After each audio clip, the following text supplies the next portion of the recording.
네, 안녕하십니까. 주경야톡의 이창훈입니다. 지난주에 시장이 큰 폭으로 조정을 받았었는데요. 테이퍼링 이슈가 아마 크게 시장을 흔들었던 것 같습니다. 오늘은 다행히 시장이 큰 폭으로 반등을 해주고 있는데요. 이번 주 주요 시사톡에서 테이퍼링 이슈와 국내 금퉁이의 금리 인상에 대한 이야기들을 다뤄보도록 하겠습니다. 섹터톡에서는 조선주를 다뤄보도록 하겠습니다. 상반기 연초만 하더라도 신규 수주가 크게 늘어나면서 주가가 아주 강한 상승세를 보여줬었는데요. 이후에는 고점 대비해서 주가가 20% 이상 조정을 받고 있습니다. 가장 큰 원인은 수익성이 따라주지 못하고 있는 건데요. 수주 기대감과 수익성, 어느 쪽에 무게를 둬야 되는지 대신증권의 이동헌 연구위원을 모시고 조선업 섹터에 대해서 깊이 있게 한번 나눠보도록 하겠습니다. 그러면 이번 주 주요 시장 이슈부터 먼저 점검해 보도록 하겠습니다.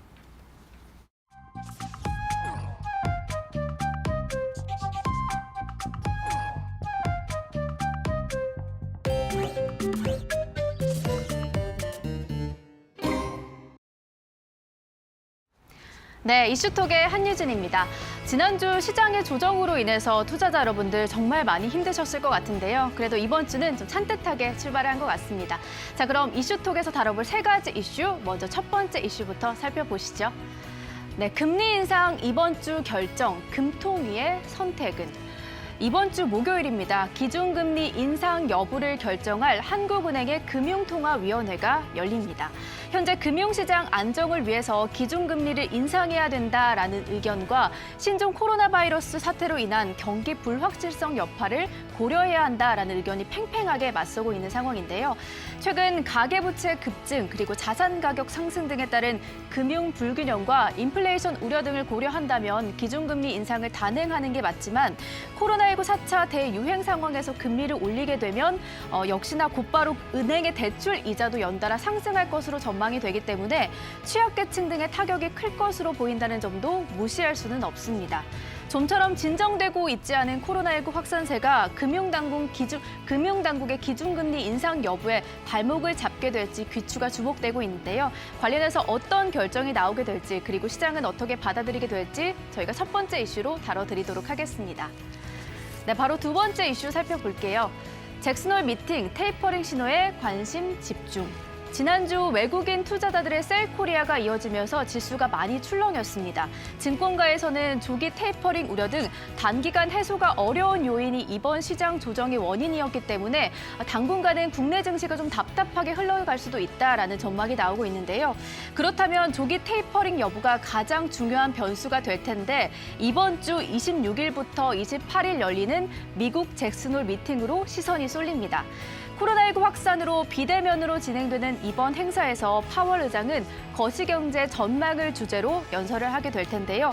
연준의 연례 행사로 꼽히게 되는 잭슨홀 미팅은 지난 7월 FOMC 이후에 혼란스러운 시장에서 우리 투자자들이 힌트를 얻을 수 있는 중요한 이벤트로 될 예정입니다. 잭슨홀 미팅에서 과연 어떤 내용들이 나오게 될지 저희가 두 번째 키워드를 통해서 다뤄드리도록 하겠습니다. 자, 마지막 세 번째 키워드 살펴보도록 하겠습니다. 빚내서 산 주식 반대 매매 급증. 네, 마지막 키워드는 저희가 반대 매매에 대해서 다뤄보도록 하겠습니다. 최근에 주가가 급락하면서 반대 매매 규모가 굉장히 급증했다고 합니다.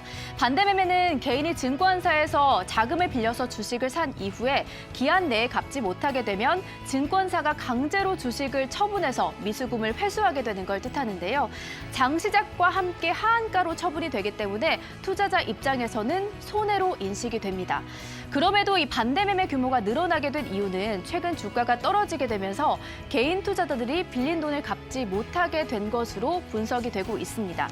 하지만 이보다 더 큰 문제는 주가 하락에도 계속해서 빚을 내서 주식에 투자하는 신용융자 잔고도 크게 증가하면서 만약에 추가적인 증시 조정이 나타나게 된다라고 하면 투자자의 손실이 커질 수 있다라는 우려감이 나오고 있기 때문입니다. 자, 불안한 시장 속에서 반대 매매까지 급증하고 있는데요. 저희가 관련된 내용을 세 번째 키워드로 정리해드리도록 하겠습니다. 자, 오늘 이렇게 다뤄볼 내용 세 가지로 정리해드렸는데요. 보다 더 자세한 내용은 스튜디오에서 나눠보시죠. 네, 이슈톡 이데일리 이광수 기자와 함께 하겠습니다. 이광수 기자 반갑습니다. 네, 안녕하세요. 네, 26일이죠, 그죠? 금통위가 26일 날 열리는데 사실 한국은행은 그동안에 이주열 총재 코멘트나 이런 거를 보면 금리를 올리고 싶어하는 것 같아요. 네. 그런데 이제 코로나 상황이 계속해서 확산되니까 시장에서는 과연 금리를 올릴 수 있겠느냐, 뭐 금리를 올려도 된다 이런 그 설왕설래 양쪽 의견들이 있는 것 같은데요. 지난번에 이제 코로나 이후에 기준금리를 낮추고 나서 지금 0.5%로 네네. 14개월째 유지가 되고 있는데요. 네네. 계속 이렇게 저금리가 유지돼야 될 이유가 있는지, 네네. 그다음에 이번 금통위에서는 기준금리 인상이 될 건지 그런 네네. 부분에 대해서 이야기 좀 나눠주시죠. 네, 알겠습니다.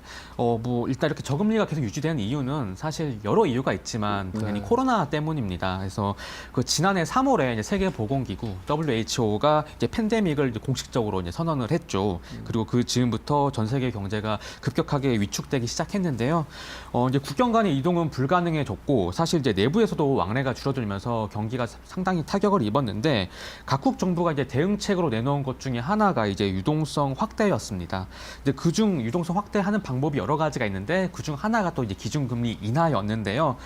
이제 백신 접종률이 올라가면서 이제 그 이후에 경기가 빠르게 반등을 하고 뭐 기저효과 때문이긴 하지만은 우리나라도 연간 경제 성장률 지금 올해 4% 예상할 수 있다. 뭐 이런 예상이 나오고 있고 또 넉 달 연속 2% 물가 상승률을 기록하면서 인플레이션 가능성도 제기된 상황인 만큼 이 때문에 뭐 통화 정책 정상화 그래서 이제 이달 금통위에서 기준금리를 인상할 것이냐 좀 이런 얘기가 지금 나오고 있는 겁니다. 네, 어떻게 보십니까? 전반적으로 시장의 전문가들은 지금 인상한다고 보는 건가요? 아니면 한 타임 죽였다 다음에 인상할 거라고 보나요? 네, 사실 이번 8월 이제 금통위 통해서 기준금리가 인상될 것이다라는 의견이 사실 지배적이었는데 최근 이제 코로나 그 4차 확산 때문에 좀 의견이 팽팽한 것 같습니다. 네. 그래서 이데일리가 이제 경제금융 전문가 14명을 대상으로 조사한 결과가 있는데요. 8월에 인상할 것이다가 절반인 7명. 그래요? 네, 그리고 이번에는 동결이고 이제 10월에나 이제 인상할 수 있다가 또 7명이라서 딱 반반씩 나와서 정말 팽팽한 상황이다. 좀 이렇게 말씀드릴 수 있겠습니다. 네. 이달 금리를 인상할 것이다라고 전망한 전문가들은 코로나19가 경제에 미치는 파급 효과가 작년만큼은 심각하지 않다. 좀 이런 얘기를 하시면서요. 또 금통위원들이 최근에 이제 가계부채 단장님께서도 말씀하셨지만 뭐 부동산 시장 과열 이런 것들 때문에 금리 인상 필요성에 지금 이제 한은이 좀 이제 강점을 두고 있지 않냐 좀 이런 얘기를 하시고요. 반면 이제 10월에 좀 인상할 것이다 이렇게 보는 쪽은 이제 코로나19 신규 확진자가 여전히 그래도 지금 2,000명 안팎으로 오가고 있기 때문에 아무래도 이제 경기 여건을 한 번 더 점검할 때가 아닌가 그리고 한번 점검하고 이제 10월쯤에 다시 한번 이렇게 인상할 수 있지 않냐 좀 이렇게 전망을 하고 있습니다. 네, 그러면 어쨌든 이번에 기준금리 인상을 하든 안 하든 간에 10월 달에는 무조건 기준금리 인상할 가능성이 많다 이렇게 보여지나요? 그죠? 네, 맞습니다. 연내는 무조건 한다. 좀 이렇게 전문가들은 네, 보고 있는 게요. 이제 8월에 동결한 전문가들도 10월 혹은 11월에는 이제 기준금리가 인상될 것으로 보고 있습니다. 네. 전문가들의 설명을 보면은 사실 8월 인상이나 10월 인상이나 상황에 대한 판단은 지금 똑같아 보입니다. 현재 뭐 매파적 성향이 이제 강화됐죠. 이제 이주열 한은 총재가 이제 이렇게 내놓는 메시지도 약간 이제 금리 인상을 좀 하고 할 수 있다, 해야 될 때다, 좀 이렇게 시그널을 주고 있는 것 같고, 특히 이제 뭐 워낙 부동산 가격이 이제 오르기 때문에 가계부채를 문제를 감안할 때 좀 기준금리 인상이 좀 당연시되는 상황이다. 좀 이렇게 진단이 되고 있습니다. 근데 뭐 아까 좀 전에도 말씀드렸다시피 뭐 코로나 확산세가 이제 지속되고 있어서 그리고 또 중국도 경기가 둔화돼서 중국에서도 사실 좀 고민이 많은 상황이라고 해요. 그래서 우리도 이번에 한 번쯤 인내심을 보일 필요가 있지 않냐. 한 번 참고 이제 10월에 인상할 수도 있지 않냐. 좀 이런 얘기가 동시에 지금 나오고 있는 상황입니다. 네. 그리고 이어서 바로 뭐 27일에 잭슨홀 미팅이 있는데 뭐 네. 전통적으로 잭슨홀 미팅이 되게 이제 중요하게 생각하는 건 잭슨홀 미팅이라고 하는 게 각국의 중앙은행 총재들이 모여서 하는 세미나 같은 거잖아요. 네네. 근데 이제 통상적으로 통화 정책에 중요한 변화가 있을 때 보통 잭슨홀 미팅에서 암시를 그동안 그 미국의 연준 의장이 많이 했거든요. 네. 그래서 아마 지금 테이퍼링 이야기가 많이 나오고 있으니까 이번 잭슨홀 미팅에서도 뭔가 테이퍼링에 대한 이야기가 나오지 않을까 하는 것 때문에 무지하게 관심이 많은 것 같은데요. 네, 맞습니다. 예, 잭슨홀 미팅 어떻게 진행되고 있습니까? 네, 뭐 이제 현지 시간으로 26일 마찬가지로 네. 금통이랑 똑같이 이제 목요일 이루어지고요. 이제 우리 시간으로 27일 정도에 이제 결과를 좀 이제 그 독자들은 알 수 있지 않나, 네, 시청자분들 네. 알 수 있지 않나 생각 드는데요. 사실 이 테이퍼링 시점이 이런 이번 주 목요일에 처음으로 얘기가 나오고 그 다음에 FOMC에서 이제 좀 구체적인 게 나오지 않겠냐 하는 게 이때까지 일반적인 전망이었는데 이제 최근 공개된 7월 FOMC 회의록에서 이미 테이퍼링이 그렇죠. 10번 이상 얘기가 네. 나왔다고 해요. 그렇죠. 그래서 네. 이번 잭슨홀 미팅 때 어느 정도 이 테이퍼링 얘기 무조건 나온다. 근데 사실 뭐 구체적인 시점이나 이런 건 나오진 않을 거고 이 관련해서 그래도 어느 정도 시그널이 좀 구체화되고 그러면 그 다음에 좀 9월 FOMC나 이럴 때 구체적인 얘기가 나올 것이다. 이런 지금 전망이 힘을 얻고 있는 상황입니다. 뭐 그래서 파월 연준 의장이 이때 어떤 말을 할지 지금 시장의 이목이 집중되는 상황이고 사실 뭐 7월 FOMC에 이 테이퍼링에 대한 얘기가 많이 나왔다는 그런 얘기 때문에 국내 주식도 이제 외국인이 많이 매도세를 네, 보인 그렇죠. 거고 네. 지금 전 세계 글로벌 시장이 좀 이렇게 요동을 치고 있는데요. 이게 잭슨홀 미팅 때 구체적인 얘기는 당연히 안 나오겠지만 앞으로 어떤 시그널을 줄지 지금 좀 관심이 모이는 상황입니다. 테이퍼링은 하지 않겠어요? 그건 뭐 당연히 가야 되는 수순이고 네, 통상 제 경험에 의하면은 지난번 2008년 금융 위기 이후에 2013년도에 테이퍼링 이슈가 부각이 됐었는데 네, 그때도 테이퍼링 이야기가 처음 나왔을 때는 시장이 충격을 많이 받았고 네, 막상 테이퍼링이 이루어지고 나서 이후에는 사실 시장이 별로 그거에 요동하지 않고 오히려 더 올라갔어요. 그래서 그런 것들을 염두에 두는 게 좋지 않을까 싶은데 이 잭슨홀 미팅 이후에 시장에서 바라보는 증시 전망이나 또는 이 프로그램을 보고 계시는 시청자들이 어떻게 대응하는 게 좋을 것 같다 하는 이야기를 좀 해주시죠. 네. 네, 말씀하신 것처럼 그 전문가들도 이제 테이퍼 그 이후에 그 잭슨홀 미팅 이후를 좀 봐야 된다. 좀 네, 이렇게 네. 얘기를 하고 있어요. 네. 사실 그 과거에는 이제 말씀하신 것처럼 테이퍼링이 굉장히 금융시장에 큰 충격을 줬지만 네. 지금은 이제 테이퍼링 할 것이라는 시그널을 많이 줬고 아무래도 그 이후에 이제 불확실성 해소로 좀 올라갈 수 있지 않겠냐. 좀 이런 얘기가 나오는 게요. 그러면 뭐 투자자들 입장에서 어떻게 해야 되냐. 좀 이렇게 많이 여쭤보시는데 뭐 전문가님들의 의견을 좀 종합해 본 결과 좀 향후 증시 이제 반등할 수 있으니까 좀 그걸 염두에 두고 저점 구간에 좀 매수를 하는 게 좋지 않겠냐 이런 의견이 좀 있었고요. 또 이제 금리를 나중에 뭐 금리 인상과 테이퍼링은 또 별개의 이슈긴 하지만 금리 인상을 하게 된다고 하면은 은행주 쪽에서 나중에 좀 수익이 잘 나올 수 있으니까 이런 것들 좀 봐야 된다 이런 전문가도 있었습니다. 그리고 또 사실 시장과 상관없이 정책 모멘텀이 있으면 또 오를 수가 있으니까 좀 하반기 정책 모멘텀을 주도할 수 있는 것들이 정유화학이나 아니면 전기차, 바이오 섹터에 좀 관심 가질 필요가 있다. 좀 이런 분석도 있었고 종합적으로 이제 한은의 기준금리 인상 그리고 네. 이제 잭슨홀 미팅에서 나온 얘기를 두고 판단해야 되지 벌써 지금 이미 약간 손실나신 분들 많을 텐데 네. 그 전에 좀 손절매 하는 거는 좀 이렇게 자제해야 된다. 좀 이런 의견들이 있었습니다. 근데 이제 지난번 사이클을 저희가 보면 사실은 테이퍼링이 막상 이루어지면 그만큼 테이퍼링을 견딜 만한 경제적인 체력이 됐다는 얘기이기 때문에 사전에 사실은 이제 시장이 좀 조정을 받는 거지 막상 테이퍼링이 이루어지면 시장이 그렇게 나쁘진 않거든요. 크게 별일 없는. 예. 그리고 대세 상승의 이 피크아웃하는 포인트는 테이퍼링 지난번을 보면 테이퍼링 지나고 금리 인상 몇 번 하고 네. 그 다음에 더 이상 경기가 좋아지지 않을 때니까 중간에 뭐 물론 역사가 반복된다고 이야기할 수는 없지만 큰 변이가 없으면 그런 모양을 가지 않을까 싶어서 투자들이 너무 그렇게 장기적인 투자가의 입장이면 너무 겁내할 필요는 없다는 생각이 들고요. 네. 최근에 또 특히 지난주죠. 지난주에 보면은 뭐 코스피나 코스닥이나 진짜로 뭐 이렇게 날개 없이 막 추락을 하는 그런 모양이었는데 거기에 이제 하나의 원인 중에 하나가 이제 신용 반대 매매 이런 게 있지 않았습니까? 네, 맞습니다. 그래서 현재 그 신용 잔고 현황이라든가 반대 매매 현황은 어떻습니까?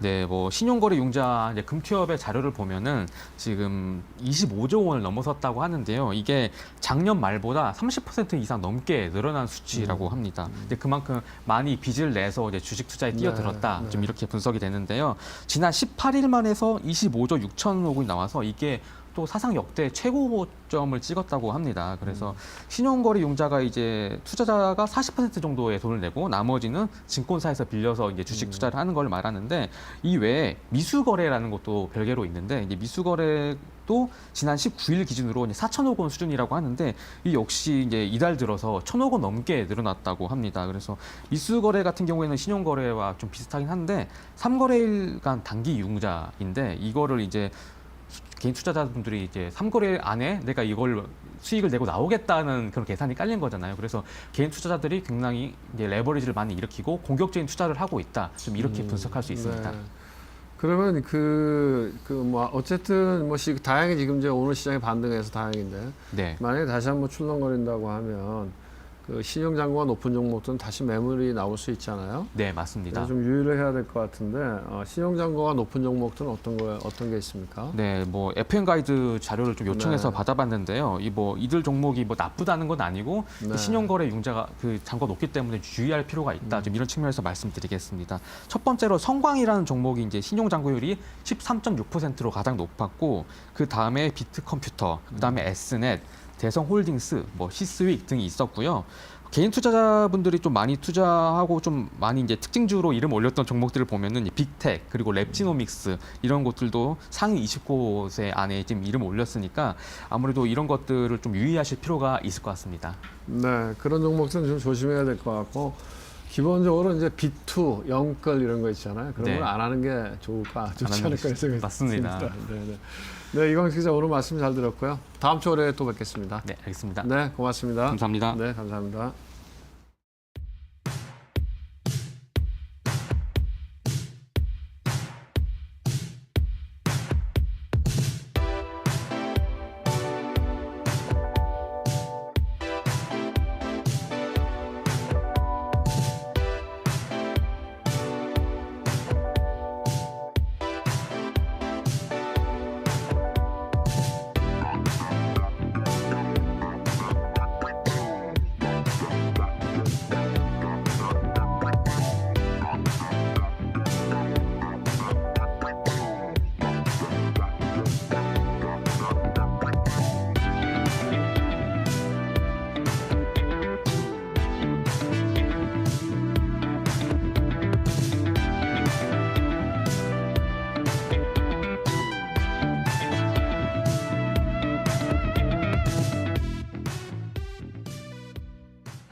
네, 이 전문가를 모시고 섹터에 대한 이야기를 나눠보는 섹터톡 시간입니다. 오늘은 그 조선업에 대해서 한번 이야기를 깊이 있게 한번 다뤄보려고 하는데요. 오늘 이야기해 주실 전문가분 어떤 분인지 화면으로 먼저 만나보도록 하겠습니다.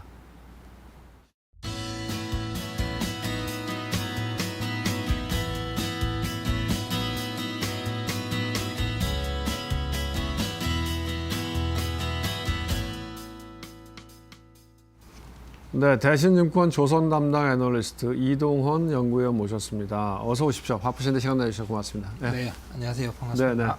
네, 시청자들에게 한 말씀. 네. 네, 좋은 자리 불러주셔서 감사합니다. 대신증권에서 조선 담당하고 있는 이동환 연구원입니다. 네.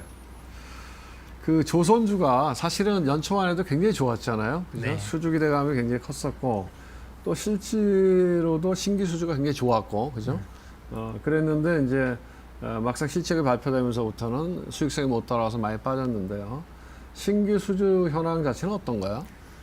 최근에 되게 좋았습니다. 네. 작년에 코로나 때문에 네. 발주가 이제 계속 밀렸고, 네. 작년 한 3분기까지 보면은 전 세계 발주량이 톤당 이렇게 봤을 때 한 800만 톤 정도가 나왔는데, 이게 과거에 2016년 정도에 한 1,600만 톤 정도로 이렇게 과거 한 25년 평균하면 한 3,600만 톤 정도가 나와요. 근데 작년에 그거에 한참 못 미친 수준으로 지속이 되니까 4분기에 대해서 기대가 많이 없었는데 4분기부터는 다행히 화이자 백신 얘기가 나오면서 풀려왔고요.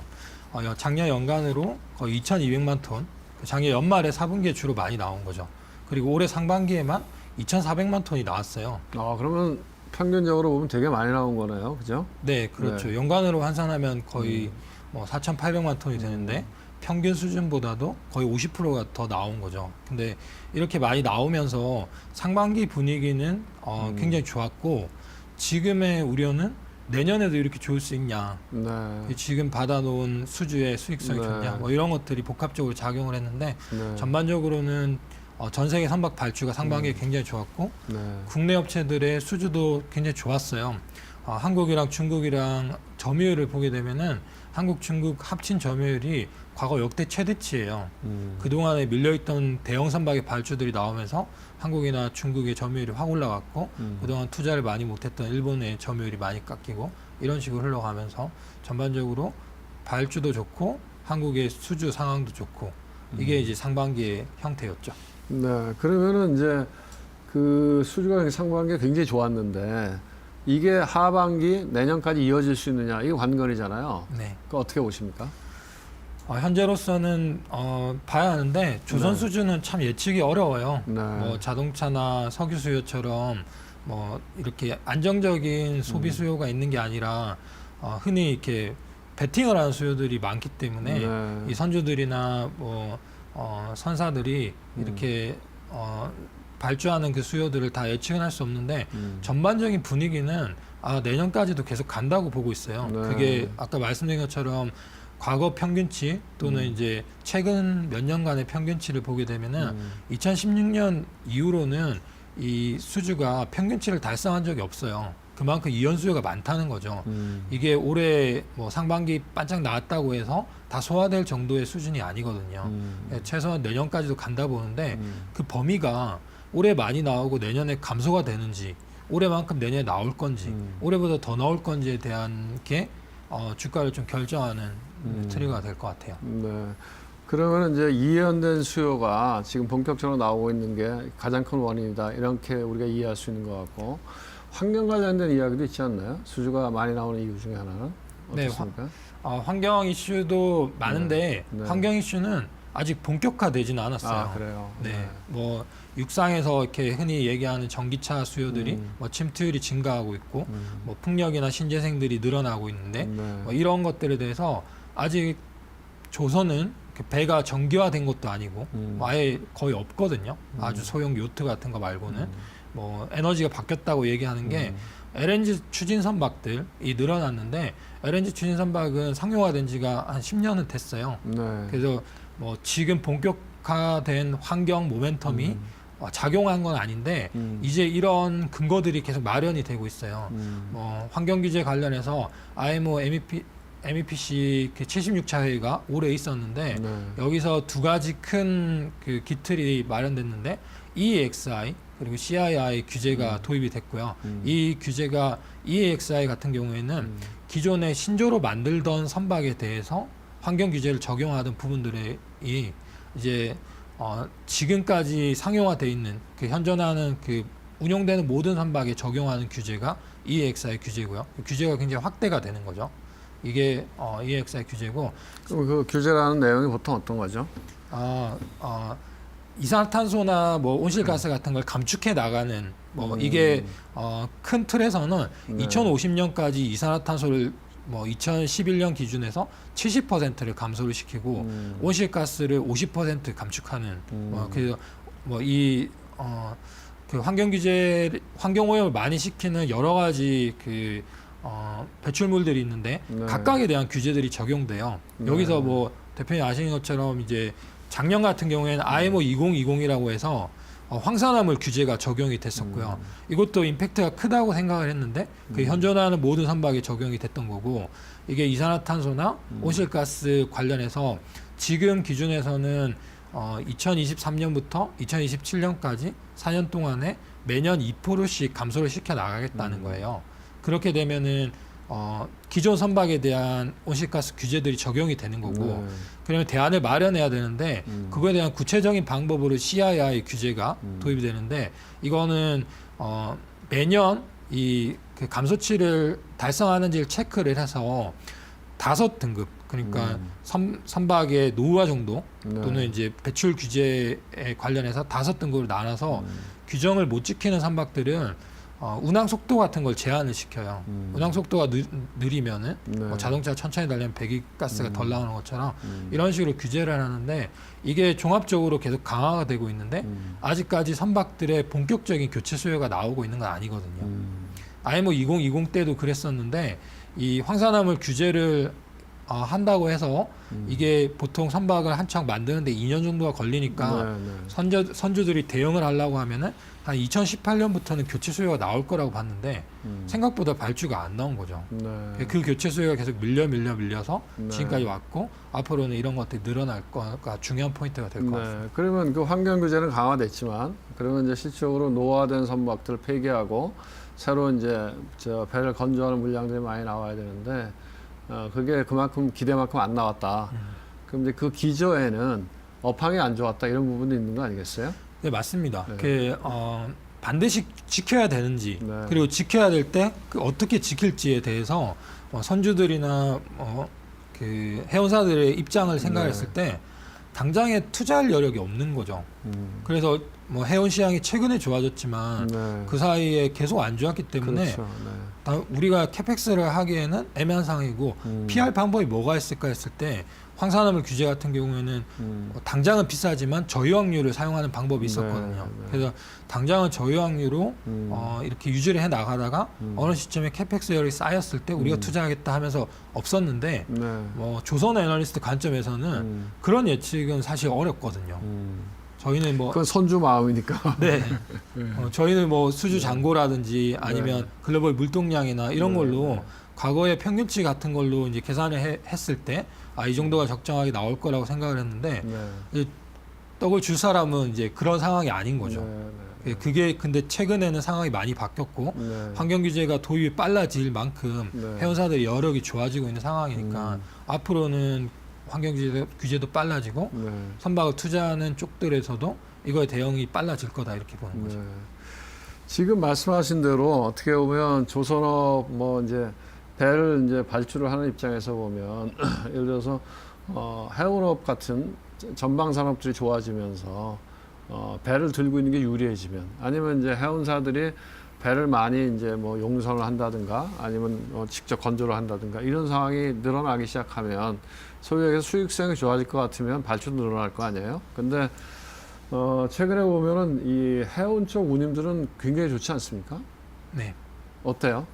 운임은 굉장히 네. 좋고요. 네. 뭐 지금 저희가 보고 있는 뭐 HMM이나 페노션 네. 같은 벌커선 컨테이너 선사들 수익성 굉장히 좋고 네. 특히 컨테이너선 같은 경우에는 작년에 뭐 HMM 한번 저희도 말씀드렸지만 네. 2010년에 6천억 영업이익 내다가 네. 11년부터 19년까지 적자 내다가 네. 20년에 1조 영업이익 내고 네. 올해 1분기에 1조 내고 올해 네. 연간으로 한 4조 낸다고 이렇게 얘기하는데 네.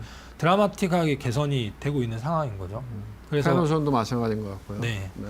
근데 이제 이게 해운의 관점이고 네. 해운사들이 돈이 많이 벌리면서 네. 투자를 하게 되는데 네. 근데 이제 조선까지 오는 그 사이에는 네. 운임이 좋아지면 당장 이제 중고선가가 올라가게 되겠죠. 네. 중고선 끌고 오면은 당연히 돈 버니까요. 저희도 네. 뭐 컨테이너 물동량이 너무 많이 늘어나니까 대응하기 위해서 임시선박 투입을 뭐 24척을 했다, 25척 네. 번째다, 막 이런 얘기들이 많이 나오니까 중고선가가 올라가는데 네. 그 선주들은 신조선을 발주를 하게 되면 현재 기준에서는 컨테이너 도크는 2024년 초반까지 다 찼거든요. 배를 발주하면은 24년 이후에 선박을 받게 되는데 그러면 2, 3년 후에 시황에 대해서 예측을 해야 되는데 확신이 없는 거죠. 그래서 발주는 컨테이너는 그나마 그 발주들이 21년, 22년 물량, 인도 물량은 건너뛰고 이제 발주 23년, 24년 발주들이 많이 늘어났는데 다른 선종에 대해서 뭐 또는 전체적인 시황에 대해서 향후 2, 3년 후를 예측을 했을 때 여기에 대한 확신이 없으니까 중고선가까지는 급등을 했고 신조선가가 올라가는 속도가 생각보다 더딘 뭐 그런 모양이에요. 근데 이거는 아마 시차를 두고 계속 반영이 되어 갈 테고 배를 주는 쪽, 그 배를 받는 쪽 했을 때 조선사들은 그동안 그런 입장에서는 그냥 주는 대로 받아야 되는 상황이었는데 잔고들이 좀 채워졌어요. 그렇죠. 네. 그래서 이제는 좀 선별 수주를 할 테고 배를 주는 입장에서는 내가 배를 반드시 발주를 해야 됐다 생각하면은 밀리는 거가 당겨질수록 자기네들한테 유리하다고 판단을 할 테니까 선주들끼리 이제 경쟁하는 모양들이 조금씩 생겨나는 모양. 그게 지금의 약간의 과도기적 입장인 것 같아요. 과거에 그러니까 조선업이나 이런 쪽이 좋았던 게 제 기억으로 2007년이었나요? 어떻습니까? 네, 2007년이 그렇죠. 피크였습니다. 피크였죠. 그때가 제일 좋았을 텐데. 네. 그때를 이렇게 우리가 반추해 보면 지금 어쨌든 그 해운 쪽의 운임들이 이렇게 굉장히 많이 올라갔잖아요. 네. 저 컨테이너 그쪽도 많이 올라갔고 벌크 쪽도 굉장히 많이 올라갔는데 그게 계속 유지가 되고 중고선사의 가격들도 올라가서 유지가 되면 그러면은 결국은 이렇게 이 선주 입장에서는 결국은 발주를 늘리지 않을까요? 어떻게 보십니까? 옛날하고 비교해 봤을 때. 네, 들리는데 네. 그것도 그 업황에 대한 어느 정도의 확신을 갖고 있는지인 것 같아요. 네.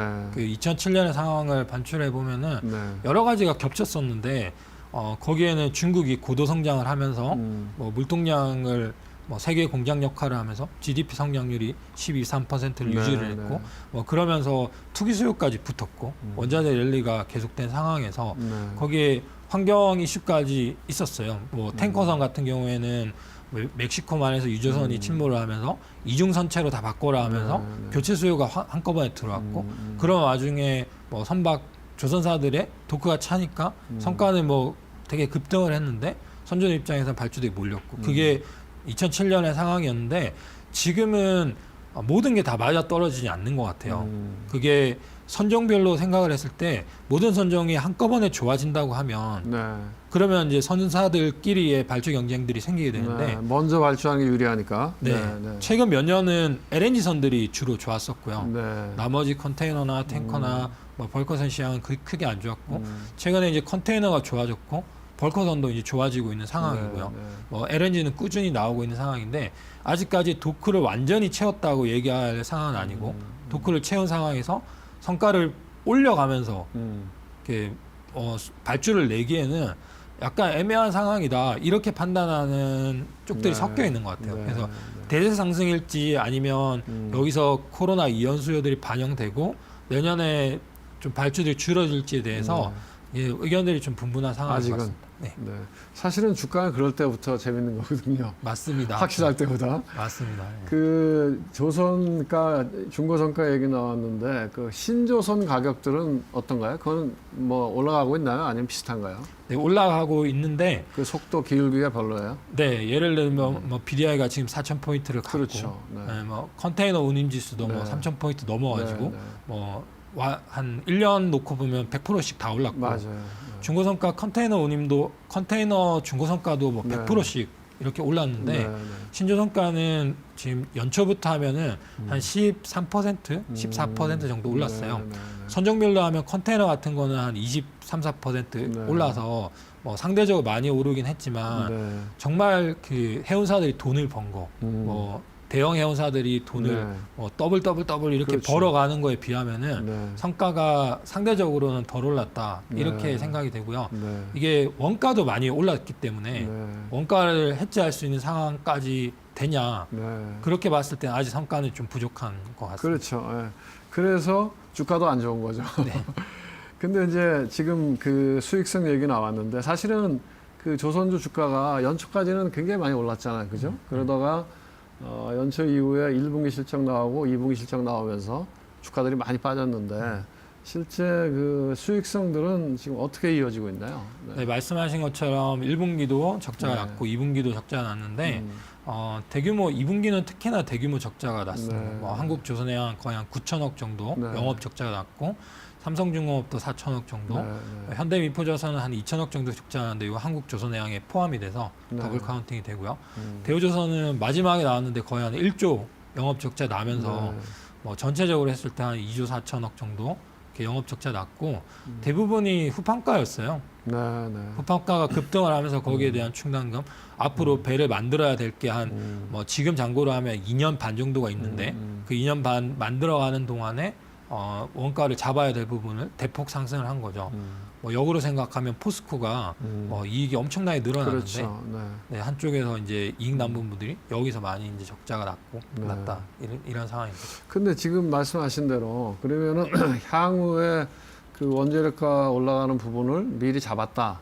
그렇게 하면 만약에 원재료 가격이 그게 정기적으로 한 몇 달마다 한 번씩 이렇게 협상을 할 거 아니에요, 그죠? 네, 맞습니다. 그럼 후판 가격이 떨어지면 잡았던 것들이 환입될 수 있는 건가요? 비용으로 잡았던 것들이? 네, 환입이 될 수 있고요. 네. 뭐 톤당 가격에 대해서 협상가를 오픈하지는 않는데 네, 네. 최근에는 이게 너무 그 궁지로 몰리는 조선사들이 궁지로 네, 몰리는 네. 상황이니까 네. 아름아름 다 거의 오픈이 됐어요. 네, 그 네. 시중 유통 가격 뭐 톤당 한 130만 원 정도고 네. 뭐 협상하는 가격이 지금 한 100만 원 정도다. 뭐 네. 이 정도 오픈이 돼 있는 상황인데 네. 뭐 이 가격들에 대해서 6개월 정도 그 협상을 하고 나면은 그 뒤에는 다시 이렇게 충당금 환입이 분기마다 평가를 해요. 네, 그걸 안 잡으면 그 배임 소지가 있기 때문에 네. 그때 평가를 해서 앞으로 어떤 식으로 갈지 예측을 하고 네. 그 분기에 나온 거는 바로바로 반영을 하기 때문에 네. 지금이 만약에 과하게 잡았다 하면은 하반기 지금 철강석이 단계 많이 내렸고 그렇죠. 후판가는 아직까지 내려가진 않는데 네. 이 시차를 두고 내려가게 된다고 하면 하반기에 환입될 여지도 있는 거죠. 그러니까요. 그러니까 그 저는 개인적으로 그러니까 지금은 조선이 어려운데 사실은 그러한 변화의 가능성이 많기 때문에 주식 투자자 입장에서는 오히려 이럴 때가 굉장히 관심 있게 봐야 되는 포인트다 저는 그렇게 생각하거든요. 만약에 여기서 턴어라운드 하면 그럼 주가는 또 많이 올라갈 수도 있거든요. 옛날에 조선주 기억하시겠지만 네. 2007년도 그럴 때는 뭐 한 10배씩 오르지 않았나요? 현대일보조선, 뭐 현대중공 이런 것들이 저점에서. 네. 어떻게 보면 그 이후에 조선업이 호황이었던 적이 거의 없었던 것 같은데 2011년도에 잠깐 있었나요? 네네 잠깐 그다음 다시 그렇죠. 네, 금융위기 이후에 한 번 그렇죠. 더 올라왔죠. 그리고 10년 동안은 호황이 없었잖아요. 네. 그래서 턴어라운드 할 수 있는 거 아닌가 이런 생각이 드는데 이 조선주들 그 수익성이 2분기에 어떻게 보십니까? 이 빅베스를 다 했다고 보나요? 아니면 앞으로도 더 이거보다 나빠질 것 같아요? 어떻게 보십니까? 일단 그 먼저 대표님 말씀하신 긴 네. 호흡에서 생각을 그렇죠. 했을 때 조선을 뭐 20년, 30년 사이클 이렇게 네. 얘기를 하는데 한 10년을 놓고 생각하면 모든 상황들이 돌아서면서 좋은 시절이 올 거에 대한 확신은 누구나 가질 수 있어요. 네, 네. 노후 선박들이 굉장히 늘어났고 그렇겠죠. 그때 2007년 네, 이때 좋았을 때 뭐 선복이 과잉이 됐긴 했지만 그 선박들이 다 노후화가 됐고 25년 정도 하면 2030년 정도가 되면은 정말 사이클이 올 수 있는 건 맞는데 환경 시절 때문에 이게 당겨질 테고 그렇죠. 네. 이게 어느 시점까지 당겨질지에 대한 확신은 없는 거죠. 그래서 한 10년을 놓고 투자를 하는 투자자라면 뭐 사서 그냥 기다리면 되는 건데 10년 시계열로 투자하시는 분들이 거의 없기 때문에 지금부터 업황을 맞춰가야 되는 그런 상황인데 지금 그 상황에서 이게 얼마나 그 충당금 반영된다고 했을 때는 일단 보수적으로 쌓은 건 맞아요. 네. 요번에 왜냐하면 협상이 안 끝났거든요. 근데 이제 예측을 한 거예요. 근데 지금 상황에서는 뭐 여러 가지 맞물려 있긴 한데 되도록이면 보수적으로 예측하려고 노력한 흔적들이 보여요. 뭐 시간이 좀 더 지나면 보통 네. 이런 경우에 협상들이 지연이 돼요. 네, 네, 네. 그 서로 지연되면은 지난번 가격으로 계속 가는 겁니까? 그렇게 하기도 하고 네. 일부만 반영하기도 하고 네, 네. 뭐 다 예측이 된 건 아니니까 네, 네. 땡겨서 이렇게 다 반영하진 않죠. 그 네. 분기 반영하고 이렇게 네. 가는데 그래서 뭐 이렇게 갭이 뭐 철강사랑 조선사랑 차이가 많이 나면은 네. 가을, 겨울 뭐 이렇게 지연이 되는데 요번에 생각보다 지연이 안 됐던 이유는 뭐 현대중공업이 상장한 이유도 있어요. 뭐 상장하고 나서 뭐 빅베스를 하는 거는 뭐 투자자 도의에 맞지 않는 뭐 그런 것도 이슈가 네. 있었고요. 네. 그리고 너무 급격하게 변하다 보니까 좀 물건을 조기에 땡기려고 하는 그런 조선사들의 수요도 있었기 때문에 보수적으로 쌓은 건 맞는 것 같아요. 그 폭에 대해서는 봐야 되고요. 또 하나 이제 중요하게 볼 포인트가 있는데 이게 정말 실적이 나오면 네. 주가가 거기에 따라서 반영되는 거냐라고 생각했을 때 네. 그게 아니라 후판가는 시장에 다 오픈이 되거든요. 유통되는 가격이요. 네. 최근에 이제 철강석 가격이 뭐 급락했다는 뉴스가 그렇죠. 나오면서 네. 오늘 조선사들이 주가가 많이 올랐는데 그냥 그 실시간으로 반영이 된다고 생각이 돼요. 뭐 주가에. 네, 주가예요. 네, 네. 주가 올해 추이를 보게 되면 1월부터 5월까지 발주들이 증가를 하면서 랠리를 보였고 네. 5월부터 주가가 꺾이면서 고점 대비 네. 한 20% 정도 밀렸는데 네. 5월이 작년 대비하면은 이 후판가가 제일 많이 급등한 시기거든요. 그리고 이제 과거 추세를 보면은 2000년 이후에 후판가들이 급등한 시기들이 한 4번 정도 있었는데 네. 작년 대비 한 30%씩 급등한 시기.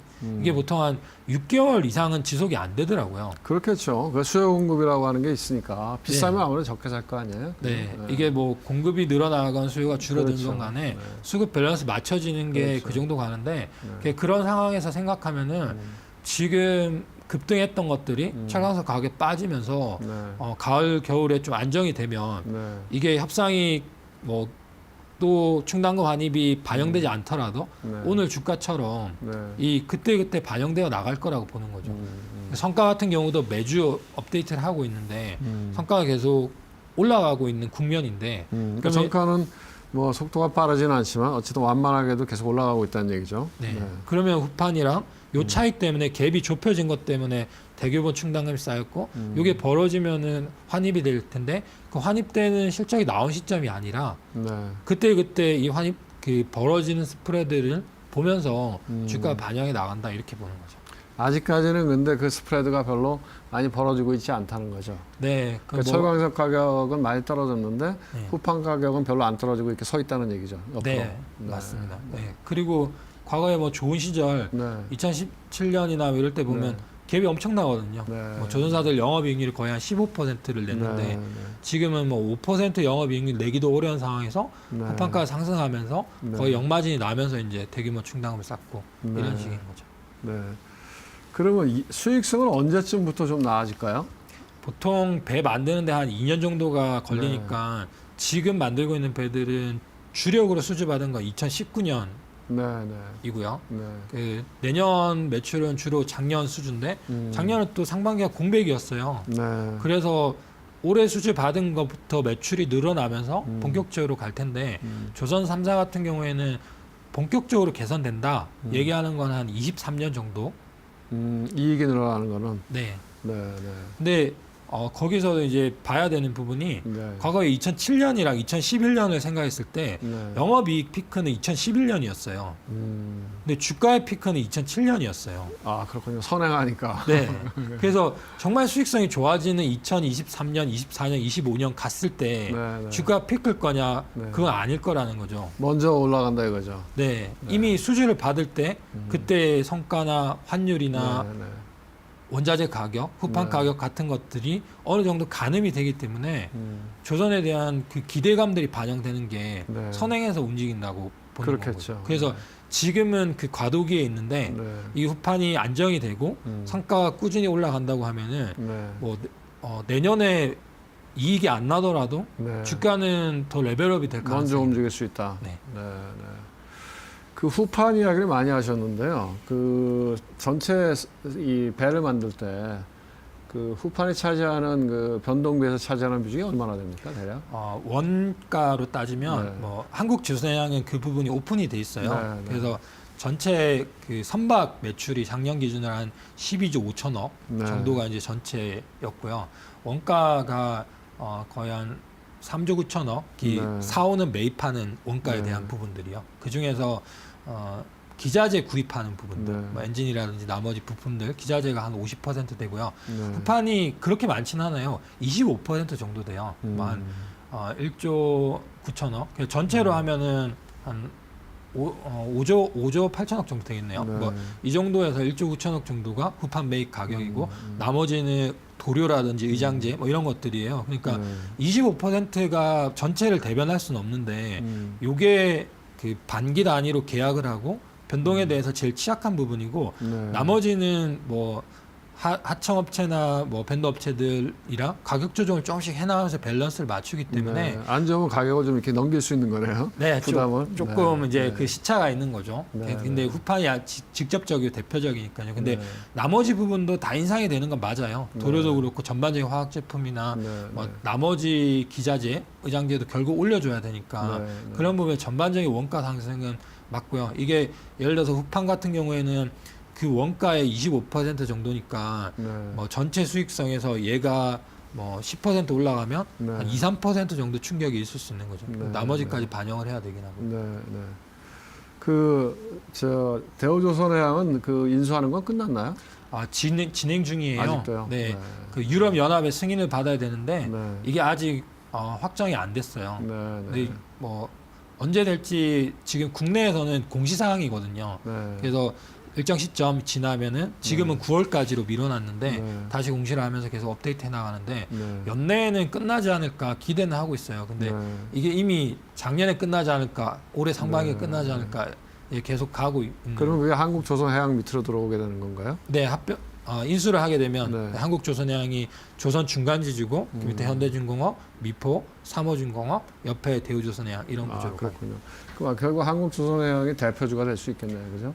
네, 근데 그게 이제 중간 지주니까 예, 약간 홀딩 컴퍼니 성격으로 네 맞습니다. 디스카운트 받을 수도 있다. 네, 우리나라만 특이한 것 같아요. 네. 홀딩 컴퍼니가 이 디스카운트 받는 게. 네. 삼성중공업은 지난번에 증자 발표가 있었잖아요. 네. 그건 어떻게 돼갑니까? 두 가지였는데요. 네. 하나는 이제 무증 자본 잠식 우려가 있어가지고 네. 무상증자는 지금 진행이 됐고요. 네. 이게 액면가를 줄이는 거고 주식수는 변동이 없어가지고 뭐 가격 주가는 이제 그대로 유지가 됐고 그냥 네. 겉에서 보면 큰 차이는 없죠. 네. 거래 정지가 한 20일 됐었고요.